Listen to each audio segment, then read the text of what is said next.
Hey guys, withdrawing money from TikTok to Binance isn't direct, but it's still pretty easy to do.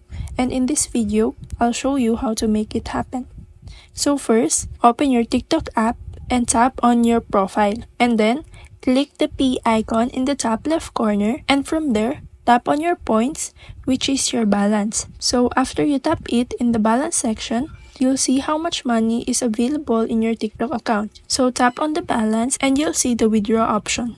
And now, here's the important part. TikTok currently only allows withdrawals through PayPal and Payoneer. Some users may still see Payoneer depending on region. So in my case, I don't have the option. I only have Maya, GCash, bank transfer, but it's also the same with PayPal and Payoneer. So to move your money to Binance, you'll first need to withdraw it using one of those platforms mentioned. So if you use PayPal or GCash, make sure your bank account or card is linked to that platforms. Once your money is in there, you can send it to your bank account and from there, deposit it into your Binance wallet. So if you choose Payoneer, it also lets you link local bank accounts or even crypto wallets.